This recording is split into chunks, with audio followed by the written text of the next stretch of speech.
Hola, bienvenidos a un episodio más de Principio Podcast. Soy Jalín Simón y entrevisto empresarios con principios claros e historias que puedan inspirar a otros. Hoy tengo como invitado a Checo Barrera, empresario, político, padre de familia y dicen por ahí que el mejor relacionista público de Jalisco. Hoy Checo y yo estaremos hablando de por qué un empresario pone un pie dentro de la política y pues qué es lo que ha hecho la política en su vida, ¿no? Checo, bienvenido a Principio Podcast. Muchas gracias, Jalín. Qué gusto poder platicar acá contigo. Y no sé si eso del mejor publirelacionista de Jalisco alguna vez podría haber sido cuando éramos más divertidos, pero en estos tiempos ya no te podría decir la verdad. Pero definitivamente, pues el pasado no se olvida, mi querido Checo. Sí. Oye, me gustaría empezar. Dicen que ibas a todas las fiestas cuando eras niño, que empezaste tu carrera profesional como fotógrafo. Platícame un poco de eso. Es que yo creo que esa parte de ser publirelacionista tiene que ver con el pasado que uno va creándose y que vas haciendo. La verdad a mí me gustaba mucho y desde chico tener muchos amigos. Siempre fui muy social, de hecho creo que de más, por eso en la escuela siempre estuve en diferentes escuelas y conociendo muchísima gente y yo siempre decía que era una estrategia para lo que hoy hacemos.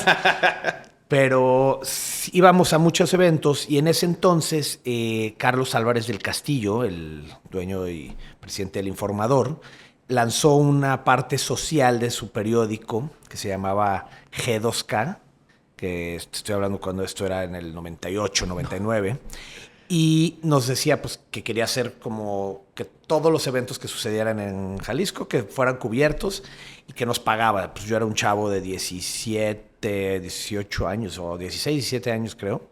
Ya había tenido otros trabajos que en otra ocasión te platicaré más chiquitos, pero ese me gustó mucho porque sí, nos pagaba por ir a fiestas, tomar fotos de todos nuestros amigos, conocer gente, era un buen pretexto para conocer niñas y entrar a todos los eventos. Entonces, pues entre más eventos llevábamos, más nos pagaba porque nos pagaba por evento, hasta que se dio cuenta que pues, cobraba mucho. Pues no, en ese entonces no creo que fuera mucho, yo creo que cobrábamos 200 pesos por evento, una cosa así. Pero yo a la semana llegaba con 10, 20 eventos, le decía, pues hay todas estas reuniones, fiestas y todo. Y cuando vio que pues había demasiado contenido como para las páginas que eran, entonces fue una gran experiencia, me gustó mucho. Y ahí empecé también con esa parte de la relación pública, porque también empezábamos a ir a los bares, a los antros y demás. Y pues empezabas a conocer gente y me ayudó a abrir muchas puertas que hoy en día, pues, también desde entonces las son grandes amigos, ¿no? Entre amigos y sobre todo, sí, creé muchos negocios con gente ahí, conocí muchas personas, impulsamos muchas cosas y creo que es lo que a mí me ha servido bastante el ir conociendo a demasiada gente durante estos años. Oye, Checo, antes de enfocarme en tu vida profesional, quería preguntarte algo. En un podcast escuché que tu hijo quiere ser futbolista profesional. A ver, platícame, ¿qué estás haciendo para ayudarlo a ser futbolista profesional? Bueno, a ver, yo creo que todos de niños, si te gusta el fútbol, pues sueñas con ser futbolista. Su ídolo es Cristiano Ronaldo, yo le digo que es Messi y siempre tenemos esa discusión de cuál es mejor. Pero él siempre me dice que quiere, me decía más, ahorita la verdad es que ya van creciendo y se dan cuenta que pues no es cualquier cosa, o sea, sí meterte al equipo y todo. Él juega en el equipo de su escuela y sí, le gusta mucho, es bueno, pero también él dice, bueno, sí me gusta, pero papá, me gusta más estar con mis amigos. Es que sí, ya cuando te empiezas a dar cuenta que pues sí le tienes que dedicar tiempo, tienes que sacrificar ciertas cosas, pues es cuando también como que ya él estando chico dice, bueno, no creas que me gusta tanto. Yo le dije, si quieres, si te late, te meto a una escuela para que te entrenes bien y para que sigas creciendo.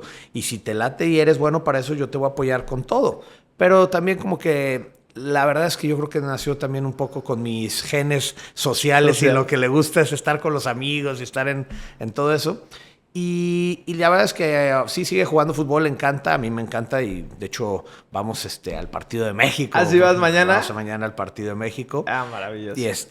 Y sí, trato de convivir y para mí es muy importante. El viernes tuvo un partido él de su escuela, fui a verlo, estuve ahí. Yo te sigo en redes y veo mucho que a pesar de que hoy estás pues, en la política como empresario, muchísimas cosas, te hace siempre el espacio. ¿Por qué? Pues yo creo que si no tienes ese balance, no vas a sentirte o estar pleno en la vida. Yo creo que hay que tener muy claro cuáles son las prioridades de tu vida y lo que te da felicidad y ese balance. Para mí lo tengo clarísimo, que es mi familia en primer lugar, mi trabajo en mi segundo lugar. Y en tercer lugar, yo mismo, y lo que me gusta hacer es toda la parte de social, salir con amigos, pues ver el fútbol americano que me encanta, descansar, viajar, cosas. Pero teniendo esas tres partes muy claras y dedicándole el tiempo necesario, creo que es cuando puedes estar bien. Y yo sí priorizo mucho a mi familia. Mis 3 hijos son prácticamente Su adoración. lo más importante que tengo, pero también entendiendo que mi trabajo pues les da el sustento también para que ellos estén bien. Y me encanta también mi trabajo. Claro. Y ya lo que queda para mí también, que es importantísimo estar bien con uno mismo, pues es muy sencillo, porque la verdad es que como me gusta tanto estar con mis hijos y tener mi trabajo, pues la verdad es que lo combino mucho con la parte social y con lo que a mí me da felicidad. No, pues qué chulada, Checo. Oye, me gustaría tocar un poco el tema. ¿Quién es Checo Barrera? Hoy en día, pues, ¿cuántos años tiene? ¿Qué se dedica? Bueno, actualmente yo tengo 42 años. Actualmente digo que soy nini porque estoy en un proceso entre el pasado cargo que tenía como diputado federal, que fui de 2021 a 2024, y próximamente en algo estaré ayudando posiblemente a nuestro futuro gobernador electo, Pablo Lemus, y a todos los que están hoy en día en el gobierno. Yo me metí hace unos años, debes saber, a apoyar a Pablo directamente cuando él ya era presidente municipal. Me metí a apoyarlo y dejé de un lado muchos de mis negocios. Ahí sigo teniendo algunas cosas, pero me metí de lleno a la política. Entonces hoy en día tengo que decirlo, soy político, me gusta, no me da vergüenza como mucha gente que tristemente cree que la política es todo lo malo. A mí no, porque yo creo que si no tenemos personas que nos metamos a hacer y a buscar el bien común, que es a través de la toma de decisiones que las hacen los políticos y los funcionarios en cargo, pues le estamos dejando el país a personas que pues no quisiéramos que nuestros hijos crecieran en un país con las decisiones que pueden llegar a tomar. Hoy en día todos estamos preocupados por eso, y por eso creo que se necesita que más personas entremos con una visión más de futuro para bien, y que sobre todo sepamos que lo que hagamos hoy es lo que le va a tocar que le dejemos a nuestros hijos para un futuro. Oye, Checo, tú fuiste primero empresario y después político. Entonces conoces lo mejor de los dos mundos y lo peor de los dos mundos. O sea, para enfocarnos primero en el tema empresarial y ya después migrar al tema político, platícame qué hiciste como empresario. Startups, restaurantes, ¿qué hiciste? Bueno, yo el primer negocio propio que tuve fue cuando tenía alrededor de 20 años, 19, muy joven. 20 años. Pusimos una agencia de relaciones públicas, un socio, Chema Martínez Gallardo, y yo. Y la verdad es que fue un éxito porque en ese entonces, te estoy hablando 2001, 2002, una cosa así, y fue la primera agencia de relaciones públicas enfocada al posicionamiento de marcas. Porque había agencias de relaciones públicas que se encargaban de protocolo y otros temas que tienen que ver. Es un mundo muy grande. En esos momentos yo creo que eras muy innovador.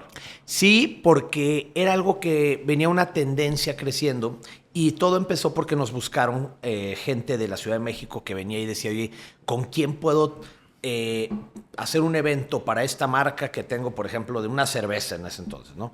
Voy a hacer un lanzamiento de una cerveza nueva y quiero que venga la gente top o que conozca y que se hable. Sobre todo, tú sabes, como lo que dicen de la pirámide, ¿no? Ponla desde arriba y va a permear a todos. Y en ese entonces no existían las redes sociales. No es como hoy que pues, tú te metes a Instagram, a Twitter y te vas dando cuenta de las tendencias a nivel mundial. No, ahí era un one-on-one. Tenías que conocer y que la gente hablara y posicionara tu marca. Y pues nos contrataron. Imagínate que tú tienes 19 años y llegan y te dicen, oye, te voy a pagar 50,000 pesos porque invites a todos tus amigos y conocidos a una fiesta. Y que consuman gratis, ¿no? Y que consuman gratis. La verdad es que es ahora sí que el trabajo ideal para un joven así. Y empezamos con eso, nos empezó a ir afortunadamente muy bien, crecimos muchísimo, trabajamos con agencias a nivel nacional. ¿Me puedes dar algún ejemplo? O? Sí, claro, no, trabajamos con todas las marcas prácticamente de alcohol en su momento, que eran las que querían posicionar, pero también, por ejemplo, con Coca-Cola, con Aeroméxico, con American Express, con O sea, Rolex. Tú 20 años, ¿te buscaban esas marcas para...? Empezamos con ciertas marcas, por ejemplo, la primera, me acuerdo que fue con Heineken, fue una de las primeras marcas que tuvimos y que fue una que nos pagaba ya una iguala, que con eso instalamos bien la agencia, ya no nomás eran ciertos eventos, sino que nos pagaban mensualmente durante todo un año y con eso pudimos echar a andar toda la agencia. Oye, pero tenías 20 años. Sí, 20, 21 años ahí y pues sí, vas entendiendo cómo funciona. De hecho, yo ahí estudiaba todavía en el ITESO y era un tema porque en ese entonces, pues el ITESO y sobre todo las universidades no tenían la cultura del apoyo al emprendedor tan fuerte como existe hoy. Hoy en día, si tú estás emprendiendo un negocio, te dan ciertas facilidades para que crezcas y más si es un negocio exitoso. En ese entonces no, en ese entonces los maestros decían... Te odiaban. Tienes dos opciones, o estudias y estás aquí o te sales y vete a trabajar, pero no puedes hacer las dos cosas. Y lo sorprendente es que el ITESO, éramos la imagen del ITESO en ese entonces como jóvenes empresarios del ITESO y salíamos en espectaculares, en la tele y demás como jóvenes emprendedores y no nos estaban apoyando. Entonces fue un tema difícil que después obviamente cambió y hoy en día hay muchísimo apoyo para eso, pero sí fuimos rompiendo muchas brechas y sobre todo cambiando ese enfoque y lo que hoy pues conocemos como influencers y todo eso, en ese entonces era más bien el cómo tú posicionabas un producto, cualquier marca de lo que fuera, con el mercado al que le querían hablar para que se pudiera vender mucho más. Y ahí crecimos, tuve esa agencia durante muchos años. Hoy en día se la quedó la que después fue también mi socia. O sea, sí, sigue existiendo. Claro, de hecho mi socia en ese entonces, Leti Acedo de Sagún, y su hija Renata se quedaron con esa agencia y siguen haciendo muchísimos eventos. O sea, tiene 20 años por lo menos. Fácilmente. Y ellas lo hacen muy bien. De hecho, acabo de estar hace 2 semanas en un lanzamiento de un desarrollo que están haciendo en Punta Mita y ellas hicieron todo el evento y demás. ¿Cómo? Entonces, o sea, sí siguió, nomás que yo ya me había salido, me había dedicado a otras cosas y se quedaron más bien ellos. Yo me metí a lo que ya sabes. Oye, un tema. Como sabes, este podcast se llama Principio porque escuchamos el origen. Sí. Y parte del origen es entender, oye, tu papá es constructor o fue constructor. ¿Es constructor? Sí. Explícame por qué no te metiste a la constructora. Buena pregunta. La verdad es que mi papá es arquitecto. Él es arquitecto, tiene una constructora. Desde chico, por eso te decía que yo había tenido algunos trabajos más chavo. Yo me acuerdo que cuando tenía como 13, 14 años, alguna vez mi papá me dijo, oye, a ver, pues vete para que te vayas familiarizando con lo que cuesta ganarte el dinero y... Un sábado, Y aparte ¿no? yo era travieso, entonces decía, no, para que lo metamos en regla. Y me metí a trabajar durante un verano a la constructora de mi papá. La verdad me aburría muchísimo porque era pues ir y estar ahí en las oficinas y sin hacer mucho. Entonces luego me metí en la obra para entender cómo funcionaba, pues para ver si tenía madera como para eso. Y la verdad es que ahí fue cuando también ahorita digo, me di cuenta que lo mío no era pues la ingeniería o la arquitectura o cualquier cosa. Lo mío era la relación pública, porque me hice amigo de todos los trabajadores de la obra. Entonces yo llegaba y les llevaba los chescos y ya les caía bien y nos echábamos la comidita. Hasta que mi papá dijo, oye, tú al revés, me estás haciendo que trabajen menos estos por traerlos todo el día platicando. Y ahí empezaba pues esa parte que me gustaba, las relaciones personales, interpersonales. A mí eso es lo que realmente me ha gustado siempre, tener una relación con las personas, poder construir, ayudar a conectar. Y de ahí me di cuenta que lo mío pues no era ni la arquitectura, ni la construcción, ni nada de eso. Lo mío era más un tema con las personas. Y por eso pues estuve después otro negocio que pusimos otro amigo y yo, es que vendíamos botiquines de primeros auxilios. Cuéntame esa historia. Ya me acordé, qué locura, ¿eh? Sí, eso estuvo bueno porque pues, yo creo que íbamos... 15 años, 16 años. 15, 16 años y un amigo que tiene una empresa, su familia, que hacen productos farmacéuticos, pues tenían unos kits de botiquín. Para negocios, para casas. Sí, los vendían y nos decían, pues, ¿por qué no se ponen a vender estos? Pues yo dije, órale, pues hay que venderlos. Y al principio íbamos y tocábamos en las casas y tengo esto. Pero en ciertos lugares y dije, no, es que esto lo estamos haciendo mal. Yo en ese entonces vivía en Valle Real, ahí tenías tu casa. Y dije, aquí en Valle Real hay mucha gente que nos puede comprar esto, no tenemos que irnos a otro lado, podemos llegar aquí.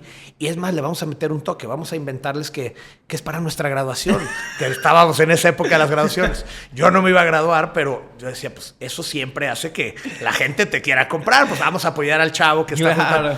Y bueno, pues fue una mentirita piadosa, pero ahí llegábamos y le decíamos a la gente, sí, mira, esto es lo que estamos vendiendo porque queremos...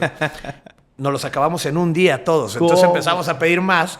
Y bueno, le vendíamos a todas las casas. Nos fue muy bien. Hasta que también algunos papás llegaron y dijeron, oye, Checo, ¿pero tú de dónde te vas a graduar que ni siquiera estás ahí en el...? Dije, chin, ya nos cacharon. Pero bueno, fue una manera de darnos cuenta que éramos buenos también para las ventas. No, pero lo más importante es que a tu edad, 15, 16 años, en ese momento, pues a ver, te atreviste a tocar puerta por puerta. Que era muy difícil. Sí. Y por otro lado, pues... Obviamente no te estabas graduando, pero la estrategia de negocio, ¿no? Exacto. Nosotros, o sea, al principio nos decían, es que tienen que irse a casa. Y nos íbamos ahí por colonias afuera que no fueran cotos para poder llegar. Pero como yo vivía ahí, dije, ¿por qué no mejor aquí mismo si vivimos aquí? ¿Y cómo le hacemos para que la gente sí nos quiera comprar? Porque ¿quién fregados quiere comprar un botiquín de primeros auxilios si llegan a tocarte? Entonces dije, no, hay que mejor llegar. Y primero íbamos con las mamás de nuestros amigos. Y después íbamos también y les decíamos, recomiéndanos con otras. Ay, pues dile a la vecina, se llama tal y tal y tal. Entonces nos iban diciendo quiénes eran. Íbamos apuntando y llegábamos a tocar. Oiga, vengo con la señora fulanita. Es que vengo a venderle porque somos estudiantes y le estábamos vendiendo esto. Y la señora, pues obviamente se compadecía y decía, ay, qué buena onda. Con tal de apoyar... Y vendíamos muchísimos. Y fue otro de sus primeros negocios. Ya después el que te platicaban. De las fotos. De las fotos. Oye, pero desde muy chico empiezas a emprender. ¿Y qué? ¿Invertiste en algo? Mira, yo creo que uno de los grandes errores que yo cometí desde muy joven es que me empezó a ir muy bien y en lugar de estar invirtiendo desde chico y conocer todo esto, pues yo la verdad es que siendo joven, pues me la empecé a pasar padrísimo y que viajaba. Y digo, creo que es una inversión también el poder conocer y hoy te puedo decir que me sirvió mucho porque conozco gente pues de todo el país, gracias a que empezamos a salir y viajábamos y nos invitaban las marcas, íbamos por todo el país o a nivel internacional también. Ah, ¿de verdad llegaste a...? Sí, claro, había marcas que nos llevaron al Gran Premio de Brasil, a Jamaica, Colombia, Estados Unidos varias veces. O sea, conociste parte del mundo por las relaciones públicas, porque nosotros apoyábamos cuando hacían cosas acá, en el occidente, digamos, en Jalisco y en algunas otras partes, pero aparte marcas de aquí que nosotros las contactábamos con agencias de México, de Monterrey, para que hicieran lo mismo, pues entre todos nos estábamos pasando trabajo y al final las marcas invertían y decían, oye, ¿a quién nos llevamos para pues, que sea gente que pueda salir? En ese entonces se usaba mucho salir en las revistas de sociales, entonces ahí estábamos en todas las revistas y eso te ayudaba para que crearas más marca. Por eso yo decía, hoy se convirtió en los famosos influencers por las redes sociales, pero en ese entonces eran los socialites o los que salían en las revistas de sociales. Y a mí me ayudó porque me abrió muchísimas puertas, pero si yo me regresara unos 20 años atrás, hubiera dicho a ese Checo, invierte. Ahora sí que ya ves que hay hasta un anuncio, ¿no? Que sale de tu yo del futuro. Sí, es verdad, porque si yo hubiera invertido y hubiera empezado con eso, pues de ahorita seguramente tendría un patrimonio, no sé si más grande o lo que sea, pero sí podría haber tenido mucho más estabilidad y eso es un consejo que cualquier joven que está emprendiendo, que está trabajando, una gran parte de eso, utilízalo para inversión. Inclusive sacarlo del negocio, ¿no crees? Totalmente. A ver, yo creo que una cosa es tu negocio y hay que invertir en tu negocio y hay que hacerlo crecer antes de crecer tus finanzas personales, pero también una parte de lo que tú estás generando, diversificarlo e invertir en otras cosas. Hoy hay muchísimas oportunidades. Ya platicábamos hace rato que uno de tus invitados estuvo Iván Carmona de 100 ladrillos. Es un claro ejemplo que aunque no tengas un capital muy grande, puedes empezar a invertir en ese tipo de cosas. Y hoy hay muchísimas oportunidades. Hoy es hasta más fácil. Tú te puedes meter y ver muchas cosas. Y también el chiste es que sean algo que te guste, que lo vayas a disfrutar, para que también si inviertes un peso en algo, pues tengas también algo que realmente disfrutes. No tiene que ser algo que tú te dediques a eso. Yo hoy en día, por ejemplo, no me dedico a prácticamente ninguno de los negocios que hice antes, ni le dedico mi tiempo a nada de negocio que no sea de lo que yo ahorita estoy enfocado, que es lo político. O sea, estás a full. Pues full. Sí, yo estoy a full en esto. Sí tengo otras cosas, tengo sociedad con otras personas en otros negocios y demás, pero no le dedico mi tiempo. Sí, yo siempre lo he dicho, mi fuerte es ¿Tiene que ver con un tema de enfoque? Sí, porque el que mucho abarca poco aprieta y yo sé cuáles son mis virtudes y fortalezas y esas son las que trato de explotar. Yo que me dedico y a la fecha lo sigo haciendo con cualquier persona, y contigo o con cualquiera que nos escuche, oye, tengo un proyecto y conozco a alguien que pudiera ser para detonar, yo soy esa persona que conecta. Yo soy la persona que hace que las cosas sucedan porque hay muchísima gente que tiene ideas o muchísima gente que tiene un producto, pero no sabe cómo llegar con la persona indicada. Y esa es la parte que yo siempre he hecho. La relación pública al final es eso, conectar las cosas para que sucedan y ahí es donde me ha ido afortunadamente muy bien. Oye, pero antes de meternos al tema político, porque de verdad me quiero adelantar, pero a la vez no, hay mucha historia, ¿no? Platícame. Después del tema de la agencia de relaciones públicas, que me impactó que siga hasta el día de hoy, o sea, quiere decir que la vendiste. De hecho, ella había entrado como socia, me compró una parte en su momento, hace muchos años, porque Leti empezó a trabajar conmigo, me dijo un día, me la encontré en un evento, me dijo, Checo, me encanta lo que haces, yo quiero trabajar contigo. Y en ese entonces las marcas me estaban pidiendo un mercado y un perfil de gente mucho más grande, que yo no tenía o conocía muy poco. O sea, más grandes de edad. De edad.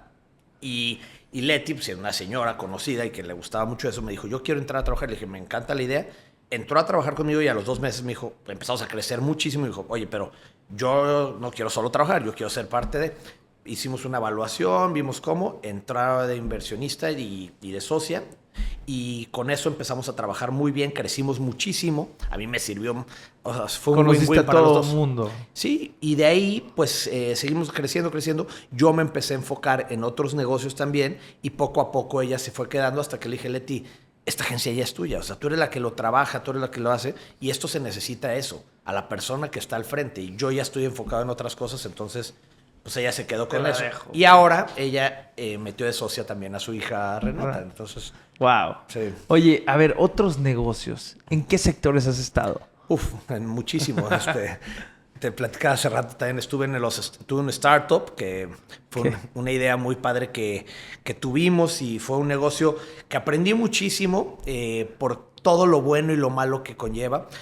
Lo que queríamos hacer era llevar las relaciones públicas a la era digital, es decir, todo lo que hacíamos de PR, pero que fuera a través de una plataforma. Y era una plataforma muy padre que les facilitábamos la interlocución entre las marcas con el mercado. ¿Y funcionó? O sea, ¿alguna vez vendiste? Sí, de hecho ya teníamos marcas que estaban listas para meterle y todo. Te digo, muy grandes. Aeroméxico ya teníamos algunos convenios con cadenas de hoteles, con American Express estaba listo también, Banamex, teníamos un tema de puntos que íbamos a hacer. El problema fue que nunca, la idea y todo estaba muy bien todo, pero la parte tecnológica fue lo que no logramos concretar.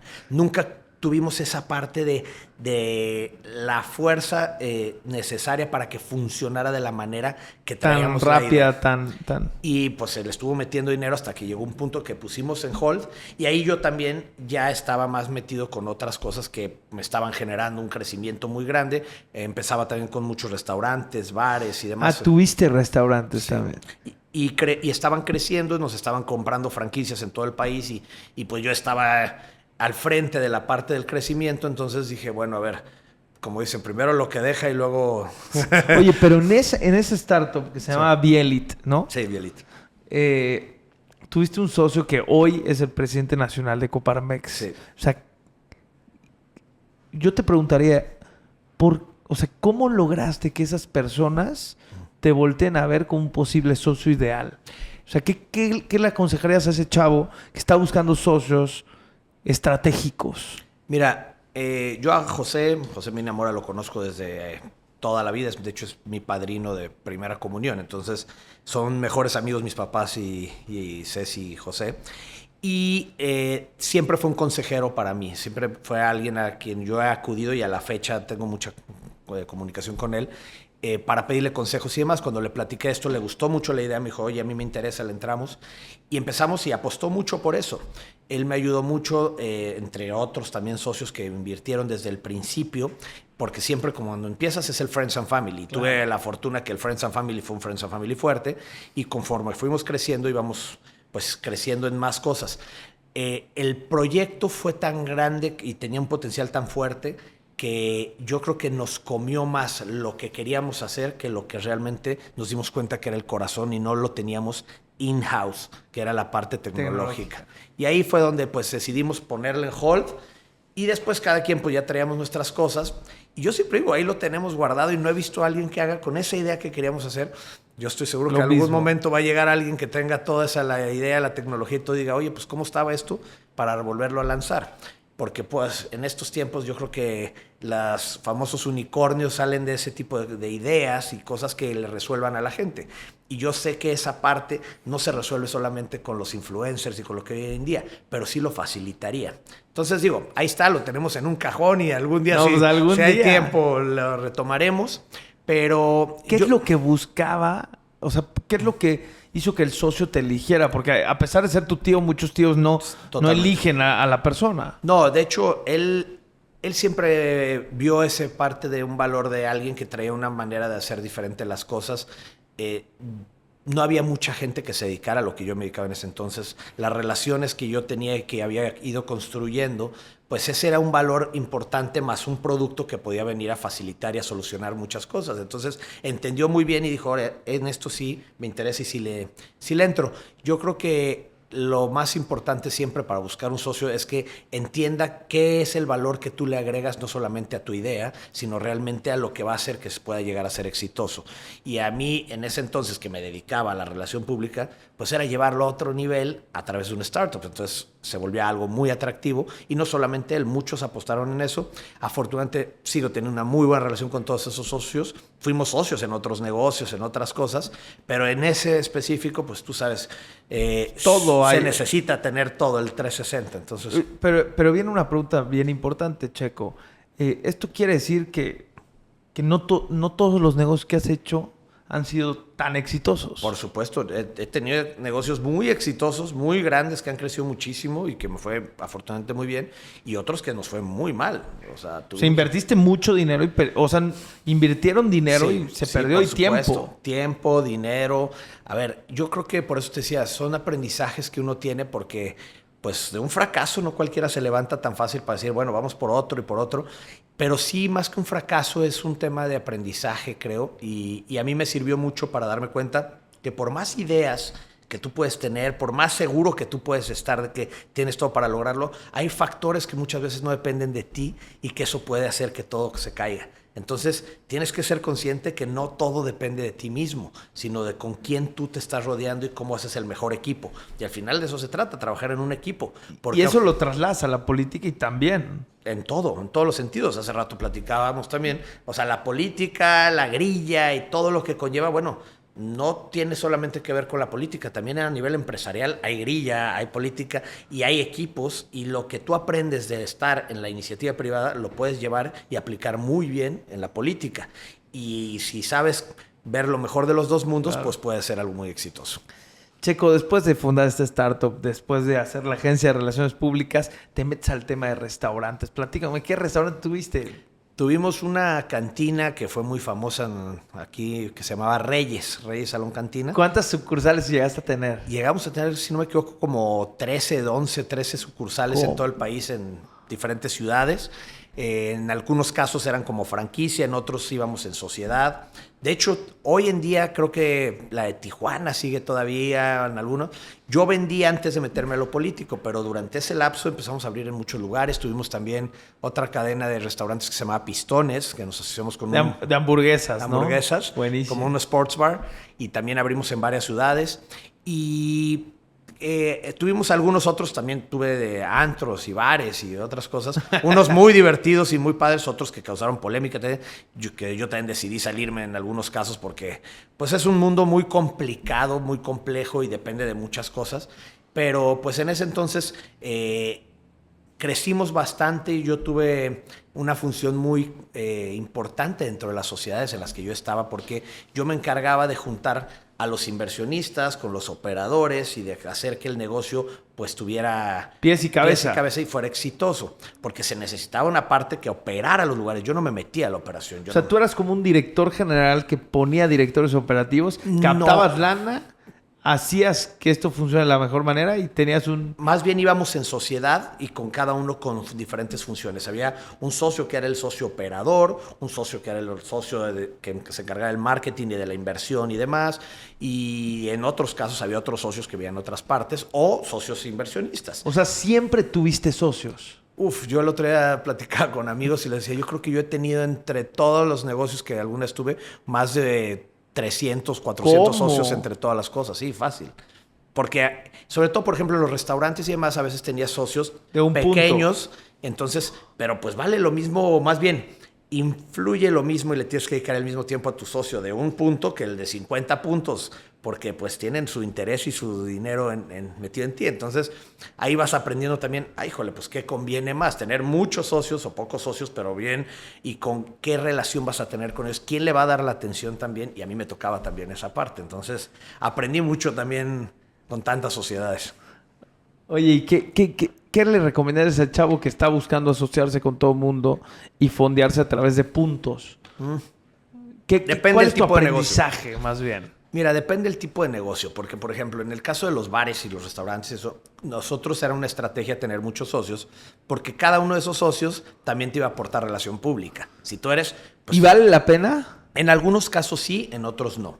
Por ejemplo, también, si es un socio que sabes que te va a estar yendo a visitar y que va a estar... Mucha gente, por ejemplo, en los restaurantes, mete de socio a gente que sabe que va a ser el que todas las semanas va a estar yendo, vaya a llevar gente, vaya a hacer comidas, porque te sirve también y tienes un publirelacionista nato que, aunque no se dedica a eso, pero tiene sus intereses metidos ahí. Entonces te conviene mejor un socio de eso a un socio pasivo que nunca se va a parar, que nunca va a hacer nada y que se va a estar exigiendo todo el tiempo y que le vas a tener que dedicar mucho tiempo. Entonces... es la diferencia que hay. Depende también en los negocios.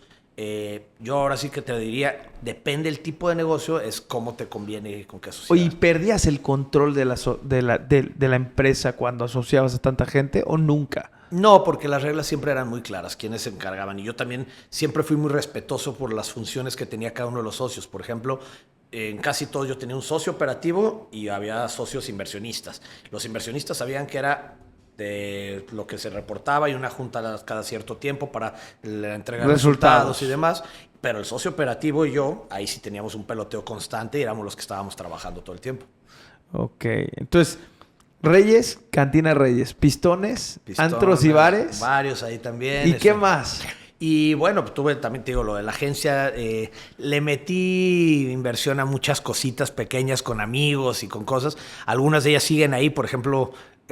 hicimos alguna vez también un mezcal que después Vinos América nos compró una parte, los de Vinos América, que acaban de tener su evento ahorita de alquimia muy bueno. Y ellos lo que decían es, hay que comprar una marca para nosotros distribuirla. Claro. Y en su momento, pues ya veremos si alguna marca grande también está interesada. O sea, ¿has emprendido en...?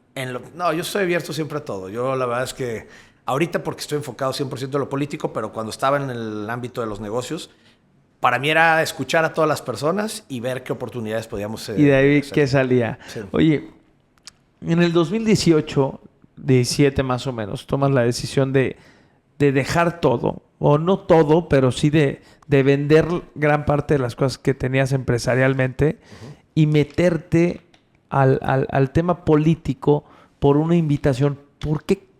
Te lo pregunto hoy. No tengo el gusto de conocerlo, pero ¿por qué creer en Pablo Lemus para dejar mucho para meterte a la política? Mira, yo creo que también por eso la mayoría de los jaliscienses votó por él, porque creen en él. Claro. Y yo lo conozco a él desde antes de estar en la política, desde hace muchos años. Tuvimos la oportunidad, sobre todo lo conocí cuando él fue presidente de la Coparmex. A mí me invitabas como joven, yo ya tenía lo de la Agencia de Relación Pública, claro. Entonces me invitaba mucho a platicar con el Consejo Mayor para platicarles cómo veía yo el tema de los jóvenes y desde ahí hicimos una gran amistad. Después, cuando él entra, yo le organizé algunas reuniones y seguimos teniendo mucha relación. Y cuando iba a reelegirse como presidente municipal de Zapopan y me invita, dije, bueno, a ver, me gusta la política, tengo muchos amigos. Había recibido ofertas para entrar varias veces de algunas personas. Y no había querido porque siempre me había gustado la política, pero desde fuera. Mi mamá es socióloga y siempre ha estado desde fuera. Como apoyando. Opina, tiene una columna y habla a veces de política o de lo que sea. Pero siempre me lo inculcó y me gustó mucho. Pero siempre lo veía como desde la parte, desde afuera. Pero cuando me invita Pablo, dije, bueno, si me voy a meter en algún momento y me voy a quitar esa espinita de ver si es con alguien en el que creo, en el que veo que ya hizo las cosas bien, que sí está haciendo y creciendo muy bien. Y con el objetivo tal cual del 24, yo cuando entré le dije a Pablo... Literal, ¿tú sabías? Yo le dije, le entro para apoyarte a ti, en su momento también a Enrique Alfaro, que también es un gran amigo y que también varias veces me ha dicho, vente, y pues ahora sí que en ese momento se juntaron las dos cosas, le dije, bueno, tú vas para gobernador, Pablo va para presidente de reelección. Le apoyamos a los dos. Y le entro con ustedes, encantado. Y de ahí, pues, pensando en que en 6 años, ya que salga Enrique, pues empujar para que tú seas el siguiente gobernador. Y pues eso me fue... Primero entré como regidor, estuve 3 años como regidor, después me invitan a buscar y pelear por la Diputación Federal. Pero un tema no plurinominal. No, por el Distrito 13, que era una zona de Zapopan, la zona sur, digamos, donde están las fuentes, las águilas, la calma, todo eso. Sí, te votaron y te eligieron. Ahí los de Zapopan y una parte también de Tlaquepaque, que no me había tocado trabajar esa zona, que es el Cerro del 4 y San Caminaste Sebastianito. todas las calles. Todo, sí, la verdad es que a mí sí hay algo que me ha gustado de la política, sobre todo es esa parte que siempre he hecho de la interlocución, ser mucho de calle, de platicar con las personas, de ayudar a resolverles, y esa parte es lo que más me ha gustado. Entonces, pues sí, cuando vas, haces campaña y ya conoces a la gente. Tuvimos la fortuna que fuimos electos y estuvimos 3 años como diputado federal. Pero no, o sea, imagínate qué chistoso que empieza, o sea, tu tema nunca fue un tema de élites ni de la cúpula, porque a los albaniles, en la historia que me contaste de tu papá, sí, pues los invitabas el refresco, a todos. Sí, la verdad es que, digo, una cosa es en el círculo que normalmente convives o te llevas y demás, pero otra cosa es cuando es tu trabajo y demás, pues a las personas siempre hay que tratarlas por igual, sea lo que sea. No es el tema de que si tú eres o haces... Al final todos somos iguales y todos necesitamos y podemos ayudar de cierta forma.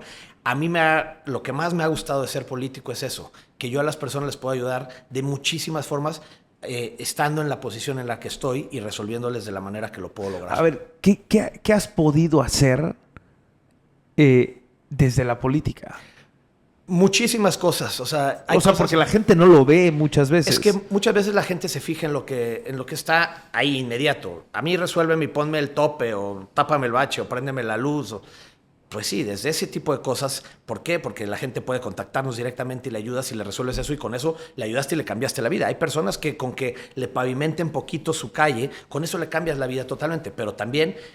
una de las cosas más importantes, por ejemplo, que me tocó hacer como diputado federal fue la iniciativa de vacaciones dignas, que muchos amigos empresarios... A nivel federal. A nivel federal, le dimos el doble de días de vacaciones a más de 22 millones de trabajadores en el país, y fue una iniciativa que impulsamos la senadora Patricia Mercado y tu servidor. O sea, tú lograste que hoy todos nosotros tengamos, el doble, en vez de 6 días, 12 días de vacaciones. Exactamente. Y lo difícil, o más bien lo sorprendente es que al principio, es histórico. Tenía más de 50 años que no se reformaba la Ley Federal del Trabajo. Y muchos empresarios estaban en contra, obviamente, porque si tú les decían, no, ¿cómo? Pues eso me va a costar y todo. Pero como lo justificamos y trabajamos, porque no solamente se trata de hacer una idea así, sino que les dijimos... A ver, ¿qué es lo que...? Nosotros les dijimos, miren, tiene más de 50 años que no se reforma esto. Y hoy en día ustedes saben, todos los empresarios lo sabemos, que una de las grandes problemáticas que vivimos como país es la salud mental y el cómo pueden ser eficientes en el trabajo. Una persona que tiene el burnout famoso, o que no puede o tiene un estrés demasiado grande, no se vuelve funcional o no puede hacer de la manera correcta su trabajo. En cambio, si tiene una desconexión, se sale unos días y tiene más días de descanso, pues con eso puede llegar a trabajar, y las horas de trabajo van a ser mucho más... dedicadas a lo que realmente pueden aportar como colaboradores. Y eso es una realidad. México es el país, o uno de los países que menos vacaciones de todo el mundo daba, y de los que más horas también trabajamos. Ahorita, por ejemplo, se discute mucho lo de la disminución a las horas laborales, de que quieren bajarlo a 48 o 40. Yo siempre he dicho que es algo que tiene que suceder en algún momento, sin duda alguna, se tiene que hacer. ¿Así crees que vaya a suceder? Sí, tiene que hacer, porque sí, en el país, como México, trabajamos demasiadas horas, y en comparación con los demás países, pero también hay que entender la coyuntura que vivimos como país. Hay muchas otras cosas que tenemos que primero mejorar como país antes de dar el corte así de jalón. ¿Por qué? Porque tenemos que entender que todo tiene un porqué de las cosas. Si nosotros de un día para otro bajamos eso, las empresas, los empresarios, los micro, pequeños y todos van a tener, no exactamente morir, pero muchos de ellos puede que sí, y sobre todo van a tener que tomar medidas, y el impacto se va a ver en la cartera y en los insumos y en muchísimas, porque todo desencadena una reacción.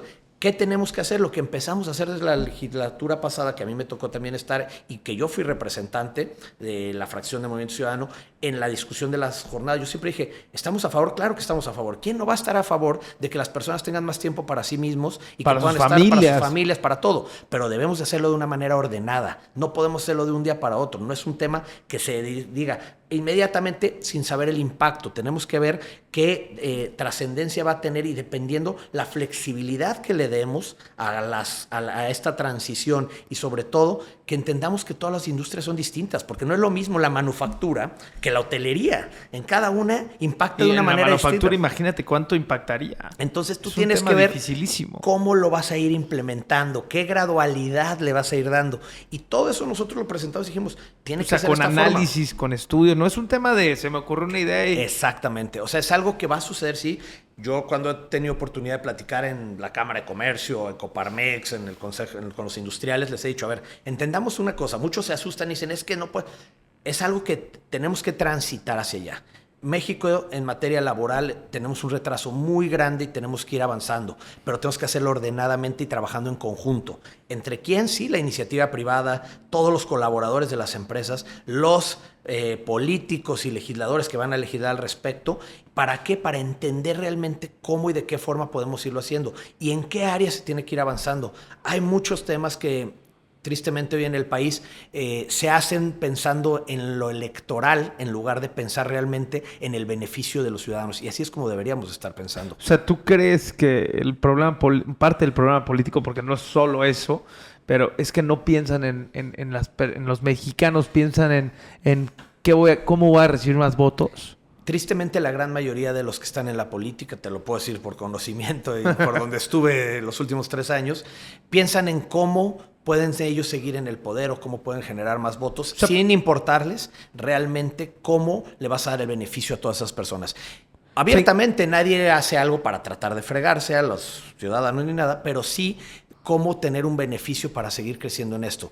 Tristemente lo que hemos visto, y a mí me tocó, yo soy apartidista, yo no milito en ningún partido, me abrieron las puertas ahí en Movimiento Ciudadano para poder competir. O sea, tú hoy, a pesar de que fuiste diputado federal con Movimiento Ciudadano, ¿eres apartidista? Sí, yo la verdad es que estoy agradecido porque me abrieron las puertas en el partido, pero no solo yo, también Pablo tampoco tiene partido, Frangé no tiene partido, o sea, no somos Frangé tampoco. O sea, estamos agradecidos con la estructura que nos dio el partido, pero pues nos tuvimos que también nosotros meter de full a sacar una elección y demás sin ser parte del partido, pero entendiendo que los partidos son necesarios. Pero tristemente dentro de los partidos mucha gente lo que hace es buscar el poder para poder mantenerse ahí. Y si no están en un partido, pues ¿qué es lo que hemos visto? Pues en qué se convirtió el PRI, pues prácticamente en Morena. Todos los que estaban se van y mucha gente se la pasa saltando en eso. Yo creo que tenemos que tener más principios para poder hacer las cosas y ver por las personas. Por eso se llama Principio Podcast. Exactamente. Tenemos que tener principios de cómo vas a entrar a un lugar y sobre todo si estás en la política para que veas por las personas y no por tu interés personal. Y esa es la diferencia entre todos los que están en la política. Checo, tú armaste, o sea, bueno, no sé si tú, me queda claro que tuviste algo que ver. Armaste un grupo de soldados empresarios, gente buena, con principios, que podría estar aquí sentada como tú, que no fuiste solo. O sea, el tema es que juntos, Pablo, Checo Barrera, Horacio Fernández, muchos se juntaron. ¿Cómo convencieron a todos? La verdad es que eso fue una idea que tuvieron Enrique Alfaro y Pablo Lemus en su momento y entre varios que tomaban las decisiones en 2020, 2021, porque yo era regidor en ese entonces, invitan a Horacio Fernández, invitan a Mauro Garza, invitan a Manuel Herrera. También. Y al final nos dicen, vamos a hacer 4 que vienen desde la sociedad civil, que no tienen partido político, que tienen una formación empresarial, para que sean los que compitan en nuestros distritos metropolitanos para lo federal. Queremos tener esa representación. Y afortunadamente hicimos un gran equipo, todos nos conocíamos y aparte hicimos una gran amistad. Se hicieron amigos, obviamente. Mucho más de lo que ya éramos. Y ganamos de los 20 distritos que estaban en juego, ganamos 7 distritos como partido, 4 de ellos los nuestros, de los 4 que te comentaba. Y allá en San Lázaro, en la Cámara de Diputados, logramos también tener como éramos una mini bancada que le llamaban la bancada empresarial porque veníamos... literal. Sí, cada uno estábamos en distintas comisiones que tenían que ver con cuestiones económicas. Por ejemplo, tu servidor estaba en turismo, estuve en un principio en laboral. Presupuesto y después en... turismo sí, y laboral. Y en laboral también en sí estuve... En esa y en defensa eran las que yo estuve participando, pero otros estaban en energía, estaban en hacienda, estaban en distintas comunicaciones, etcétera. Y todos teníamos incidencia y relación para poder ver por los intereses también de los ciudadanos que tenían ahí, pero también para que hubiera contrapesos. Por eso mismo, cuando me tocó a mí la de la reforma para las vacaciones dignas, al principio varios empresarios me buscaron y dijeron, oye, ¿pero cómo? ¿Qué traes, Checo, no? Se los expliqué, lo vieron y hoy en día, ya que tiene práctica... Lo agradecen. Realmente fue algo que de la manera en que se hizo funcionó muy bien, porque en un principio había una idea y de hecho Morena en algún momento lo quiso bajar para hacer lo propio y había algunos que decían, es que tenemos que hacerlo de en lugar de 6, que se vaya a 30 días. Oye, suena muy bien y sí, en algunos países en lugar de 6 así, a 30 días no inventes. pero imagínate el impacto económico que eso llevaría. Vamos haciéndolo de una manera... De 6 a 12. A 12 y que vaya siendo gradual y le metemos la gradualidad y después de 5 años de trabajo se va creciendo a más. Y de esa manera funcionó muy bien. Salió por unanimidad, no hubo un solo voto que estuviera en contra. De hecho, todo el día de la votación había una diputada de Morena que estaba dudosa. Le expliqué todo ahí sentados en el curul y dijo, nomás porque realmente sí tienes mucha razón y ahora eres de otro partido, pero te la voy a votar también a favor. Y salió por unanimidad. Literalmente te sentabas muchas veces diputado por diputado. Sí. Para convencer de que esto pasara. Diputado por diputado, con las cámaras y organismos empresariales, con los sindicatos, con los representantes de la sociedad civil, porque había muchos, sobre todo esta reforma salió desde la sociedad civil, había mucha gente empujando para que fuera una realidad. Y yo les dije, para que esto sea una realidad tenemos que tener mediación. Y yo ayudé a mediar entre los empresarios que tenían una visión, con los trabajadores que tenían otra y los sindicatos. Pero eso solo lo pudiste lograr porque habías sido empresario. Sí, y porque también... Pues por el don de gentes. Me gusta ayudar a eso. ¿Cómo llegar al...? Es una locura. Sí, yo siempre digo que lo que me gusta a mí es conectar. Oye, yo creo que si llegas el día de mañana con tus 3 hijos y les dices, oye, yo fui el parteaguas de las vacaciones dignas, pues... Sí, mis amigos me echan mucha carrilla y me dicen vacaciones dignas, te la paso te gustaba tener vacaciones y por eso lo hiciste. Y digo, bueno, pues a quién no le gusta tener vacaciones, a quién no le gusta tener tiempo con tu familia. A mí sí, pero también teníamos que hacerlo de una manera correcta, porque ojo, lo podían haber sacado con una mayoría simple, es decir, con la mayoría simple que tenían ellos. Entonces, si lo hacían de una manera que pudieran irse directo por 30 días, el impacto económico que se podía tener hubiera sido devastador para muchísimas empresas. Es el mismo caso de lo que platico con lo de la jornada laboral. Entonces, no se trata de legislar por legislar o por buscar votos, se trata por hacerlo por el beneficio de las personas, de la mayoría, y son derechos laborales que tenemos que ir avanzando en ellos, pero paso a paso y de manera que realmente sí sea beneficioso. Oye, Checo, tú que estás dentro de la política, ¿cómo ves a México y después cómo ves a Jalisco? Yo creo que afortunadamente tenemos un gran país, independientemente de quienes... De los colores. De los colores y demás. Eso que me dicen de vamos a convertirnos en Venezuela ya. A ver, espérate.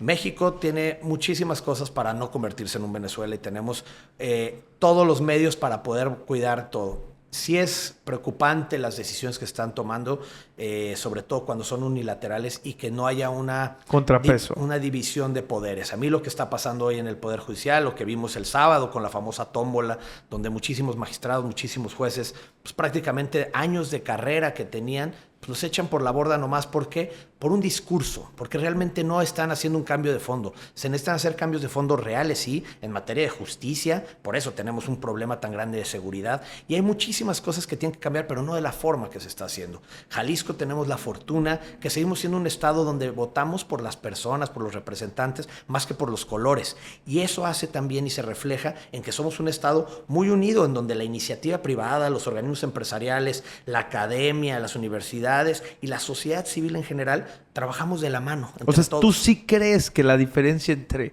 Jalisco y otras partes de México sea que todos se unen por un mismo fin? Yo creo que en Jalisco sí tenemos una dinámica muy distinta al resto del país. Yo siempre digo que Jalisco es un estado que refleja lo que realmente es México, porque Jalisco es México, es el tequila, es la charrería, es el mariachi, es lo que nos ponen. Chivas. Son las chivas, los charros, todo. Y hasta el Atlas, ahí lo metemos también. Sí, también. Pero realmente es la representación de lo que es México en el mundo. ¿Qué es lo que más nos representa en el mundo? El tequila. ¿De dónde es el tequila? De Jalisco. El mariachi, todas esas tradiciones son de aquí. Y por eso mismo los jaliscienses sentimos y cuidamos a nuestro México, pero también en estos momentos también estamos unidos para que nadie se quiera robar elecciones por otros lados. Entonces, totalmente. Yo no soy de Jalisco, yo soy de Mérida. Sí. Orgullosamente yucateco, pero llevo 5 años aquí prácticamente. Y eso que dices es una locura. Es una locura. Checo, ¿qué sigue en el tema político para ti? Mira, la verdad es que yo he platicado con Pablo, con el gobernador electo, y le he dicho que yo me metí a esto a ayudarle, que estoy listo para que en el lugar donde él me necesite me meta a ayudar. Lo mismo lo he platicado con mis amigos que hoy ya han sido nombrados, por ejemplo, con Mauro Garza, que va a ser el futuro coordinador del gabinete económico, con las secretarias que fueron nombradas también. A todos ellos les voy a ayudar, porque al final de eso se trata, de hacer equipo. Seguramente voy a estar en alguna posición donde yo pueda aportar, y si no me toca estar, pues seguirlos apoyando a ellos, y yo encantado también me puedo regresar y reactivar todos mis negocios, mis cosas. Todo. Entonces, realmente esto se trata, creo que más allá de que nos vaya bien como jaliscienses, más allá de un puesto que pueda tener uno. Entonces, ¿qué le dirías al joven que tiene el sueño de hacer un cambio en la política? Que sea congruente, que si tiene pensado entrar, que sepa cuáles son las consecuencias que puede llegar a ser una figura pública, pero sobre todo el cambio que puede lograr y lo que tú le puedes ayudar a resolver en sus vidas a millones de personas. Desde un bachecito afuera de una casa hasta una iniciativa que le cambie la vida a 22 millones de personas. Wow. Si tuvieras la oportunidad, Checo, de tener el Estadio Azteca lleno de jóvenes, ¿qué mensaje les darías? Que se involucren en la política, aunque no sean políticos. Porque la política depende de todo lo que sucede en este país. Quien toma las decisiones influyen en prácticamente cualquier cosa. Y los jóvenes hoy en día son los más apáticos y no les interesa la política. No necesitas estar adentro de la política en un puesto o buscar un puesto, pero sí con que te intereses en saber quiénes son quienes van a tomar las decisiones por ti en ese gobierno, ya sea federal, estatal o municipal, que sepas quiénes son y que realmente investigues para ver qué decisiones van a tomar por ti. Porque aunque tú no votes, ellos van a votar muchas de las iniciativas y de las cosas que van a suceder en tu país o en tu estado o municipio por ti. Entonces, ojalá que cada vez se involucraran más y se metieran los que les interesa realmente hacer un cambio por el país. Y definitivamente hay gente que está haciendo las cosas bien en la política. Sin duda alguna, hay mucha gente, ahorita hablabas allá en Yucatán, hay gente que conozco que hacen cosas muy bien en todo el estado y en todos los colores. Yo tengo amigos en todos, porque luego también estigmatizamos y es lo que han querido hacer, dividir a la gente. No, en todos los lugares hay gente buena y gente que no quiero decir mala, pero que tiene otras ideas que no igual y no concuerdan. Pero también lo importante es eso, poder no ser siempre y concordar en todas las ideas que te digan, poder tener una discusión y decir cuando crees que algo que igual y te cambia el parecer, porque a mí me ha tocado. Yo no creo en esto, yo no creo que deba ser de esta forma, pero te lo explican y dices, tienes razón, en esto sí te doy la razón. Y hay que tener esa diversidad en las ideas que podemos tener y escuchar todas las voces sin hacernos solamente de una voz que creamos que es la única o indicada. Oye, pues muchísimas gracias, Checo. Hoy tuvimos a Checo Barrera, un revolucionario de empresario, de fotógrafo a empresario, a relacionista público, a político y a ser el impulsor de cambiarle la vida a través de las vacaciones a más de 22 millones de trabajadores. Muchas felicidades, es un gusto tenerte aquí. La verdad es que lo que has hecho es buenísimo, te felicito. Y recuerden, esta solo es una historia más de empresario a empresario en la cual buscamos inspirarte para sumarte a esta gran revolución virtuosa para tener un mejor México. Muchas gracias, Checo. Gracias a ti, Helen. Felicidades por lo del podcast y ojalá que todos tengan los principios bien puestos para seguir haciendo las cosas bien por México. Muchas gracias. Nos vemos en el siguiente episodio. Gracias.